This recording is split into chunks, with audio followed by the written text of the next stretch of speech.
पूरे माशरे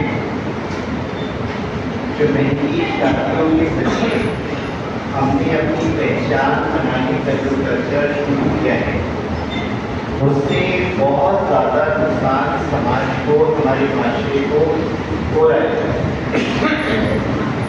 निकाह जो है, निकाह में बुरी पर और एक वाजिब है और 3 सुन्नत शरीयत के साथ। क्या वो कबूल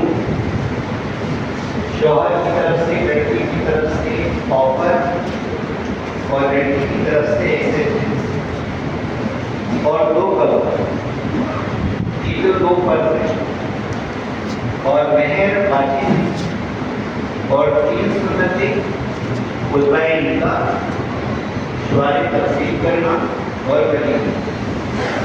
इसके अलावा जो कुछ भी हम लोग करते हैं वो सिर्फ और सिर्फ हुजूर करते और गैर इस्लामी रस्म।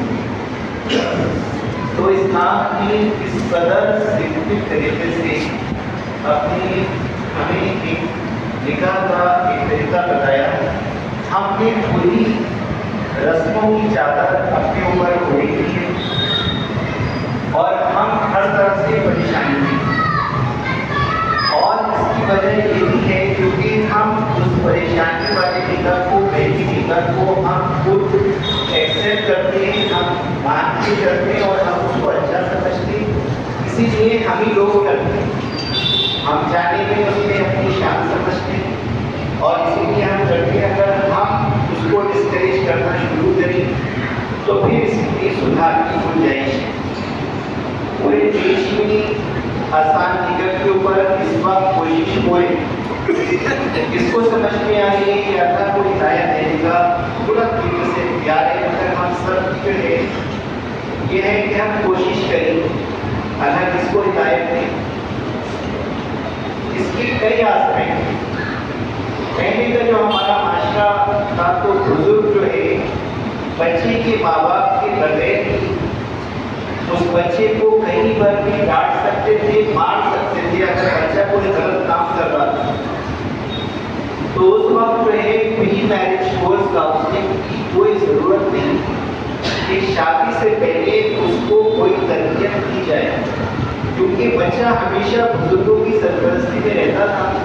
अगर मोहल्ले में कोई वो बुरा काम करता हुआ देखा था तो कोई भी शख्स उसको डांट सकता था। माँ बाप उसके घर पे कभी शिकायत नहीं करने जाते थे कि आपने हमारे बच्चे को क्यों डांटा, उसको क्यों मार दिया। आज जो है वो कल्चर हमारे बीच से टोटली खत्म हो चुका है। तो आज के माशरे में शरीयत के हिसाब से बच्चे और बच्ची की कम से कम 1 हफ्ते की मुफ्ती हज़रात की निगरानी में, आलिम दीन की निगरानी में काउंसलिंग करना बेहद ज़रूरी है, क्योंकि जिंदगी के 2 ही सबसे बड़े फैसले, शादी जो है उसमें से और एक कारोबार के, ये बहुत बड़े फैसले होते हैं। तो शादी का, जिंदगी का सबसे बड़ा फैसला बिना कोई तरबियत के एक नई जिंदगी शुरू करने जा रहे हैं, उसके क्या चैलेंजेस हैं जो पहले सीख लिया करते थे अब वो नहीं सीख पाते। वो अपने तालीम में बिजी रहते हैं, वो डॉक्टर बनते, इंजीनियर बनते, अपने गाड़ी में अकाउंटेंट बन रहे हैं, जो भी उनका प्रोफेशन है, अगर वो अजवाइज जिंदगी मैट्रिमोनियल लाइफ को कैसे जिएंगे इसकी ट्रेनिंग नहीं दे पाते। होता क्या है, जैसे ही उसको एक नए घर में जाते हैं तो छोटी छोटी चीज़ों पर व्हाट्सएप पर स्टेटस रखे, कोई पोस्ट ऐसी डालती सोशल मीडिया पर, कोई किसी ने स्टोरी डालती और रिश्ते खत्म हो गए।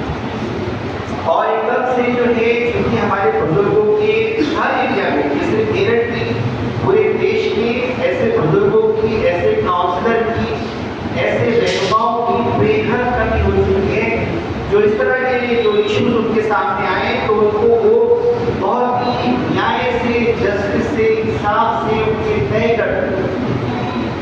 तो ये बहुत बड़ा मसला पैदा हो गया। फिर जब हम नई शादियाँ करते हैं तो हमारी जो सीरियल वाली बच्चियाँ हैं वहाँ तक किसी की नज़र नहीं जाती। हमारी सबकी नज़र चमक दमक पर, शो पर, दिखावे पर हम खुद तलाश करते हैं। किसकी कोठी है, कैसी कोठी है, किसका कैसा कारोबार है, कोई नहीं पूछ रहा कि किसका क्या कैरेक्टर है, उसकी बच्चियों को कितना टॉलरेंस है, क्या उसकी बच्चियां मेरे खानदान में आके कुछ जोड़ सकती हैं, मेरी फैमिली को आगे बढ़ा सकती हैं, मेरी नस्लों को मजबूत बनाते हैं, ऐसी कोई मालूमात हम उसमें जुज़्व में नहीं करते। उसका क्या हेल्थ है, क्या इंडेक्स है, उसकी थॉट प्रोसेस क्या है, कुर्बानी का जज्बा क्या है, ऐसी कोई मालूमात हम नहीं करते। बड़ा घर है, कार कैसी है, यही बस हमारे पैरामीटर्स हैं। तो इससे बच्चों की एज बढ़ रही है। ये मसला इतना खतरनाक हो चुका है कि हम इसकी कल्पना नहीं कर सकते। क्योंकि आप जानवर को देखिए, मेरी बच्ची की उम्र अगर 35 साल हो जाए और मैं शादी नहीं कर पाऊँ तो जानवर कैसे तड़पता है, मेरी बच्ची पे क्या स्थान गुजर रहे हैं, हमारी बच्चियों पे वो क्यों इतनी 40 साल तक पहुँच रही है। हम थोड़े थोड़े हम भी जिम्मेदार हैं, हमारा भी उसमें हम खामोशी हमारी बराबर के अपने मुजरिम बना रही है। हमारे इस मुजरिमाने, इस घिनौने, इससे जाल से बाहर निकलने की हम कोशिश करें।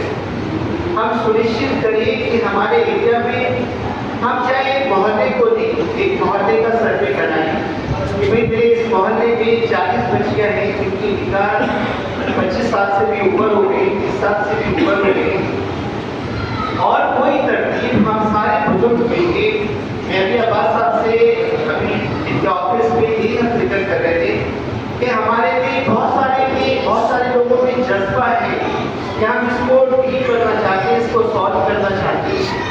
तो कम से कम आपको डिजिटल तरीका है, आपको एक बहुत ही अच्छी, बहुत मजबूत एक आसानी का कमेटी और एक एजुकेशन कमेटी अपने इलाके में बना सकते हैं। आप सिरा पकड़ने की कोशिश करिए, मायूस ना हो।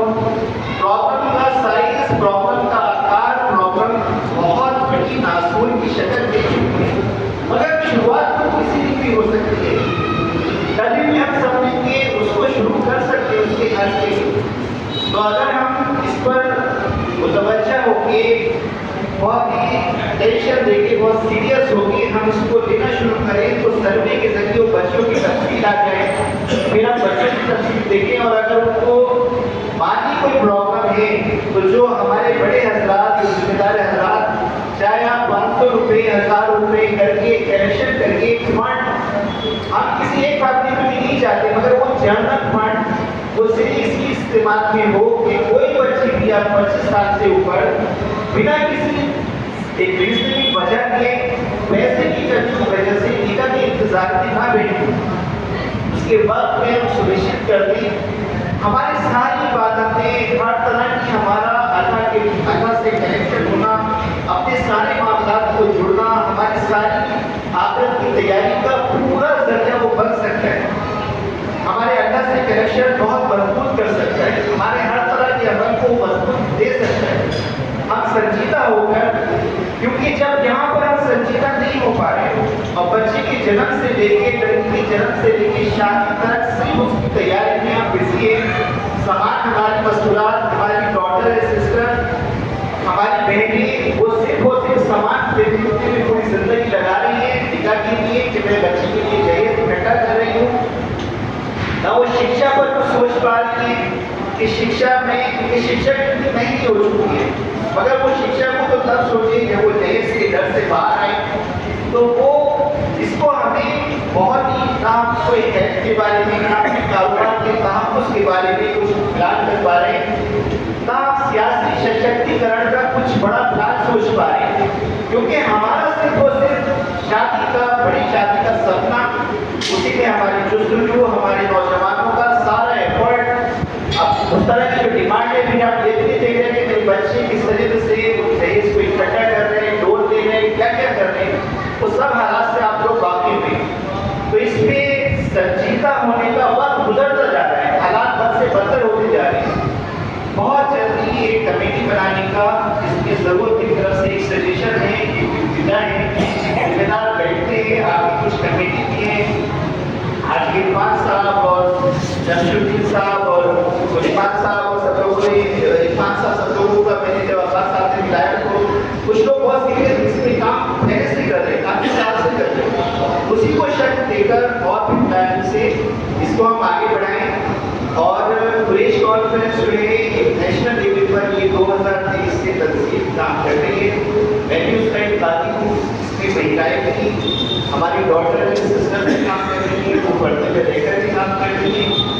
और इस सारे काम को चाहे तालीम के काम हो या हमारे लीगल एम्पावरमेंट हो या कारोबार के तहफ़्फ़ुज़ हो, ग्रामीण के जो मसाइल हैं उसको अलग अलग डिपार्टमेंट में बांट के मुझे यहाँ से भी मैं अपील कर रहा हूँ कि जो भी मेरे इस कारोबार में जुड़ना चाहें वो जुड़े। हमारा एक ब्राउचर से 34 पॉइंट्स का जो हमारी प्रॉब्लम से 16 डिपार्टमेंट का जो विजन है उसको हमने तैयार किया है। एजुकेशन पे काम करें तो हम कैसे करें, आसानी का भी काम करें तो किस तरीके से करें। तो जो कि उसमें भी हमसे जुड़ना चाहते हैं। अब्बास साहब हमारे जिलाध्यक्ष हैं मेरठ से, यूसुफ साहब हमारे वाइस प्रेसिडेंट हैं, आजाद साहब भी आए हैं जो हमारे नेशनल सेक्रेटरी हैं। तो आप लोग इससे अच्छे रहेंगे कि आप जुड़िए। और अगर सोशल एनजीओ से आप किसी से भी जुड़े हुए, हमारी किसी से कोई शिकायत किसी भी तरह की कमी नहीं, क्योंकि हमारी चीज़ें बढ़ चुकी हैं। इसमें बहुत सारे एनजीओ के काम करने की तफात ऐसी ज़रूरत है। तो अगर आप किसी से जुड़े हुए वहाँ काम कर सकते हैं, हमसे जुड़ना चाहते हैं, हमसे आप जुड़ सकते हैं। हम अल्लाह के घर में, मस्जिद में हम पूरे अपने को हाजिर नाज़िर जानकर पूरे ईमान से जिसे हमारी बहुत चीज़ें आगे बढ़ रही हैं। सिर्फ 3 साल में हमने 14 स्टेट में अपने संगठन को खड़ा किया है।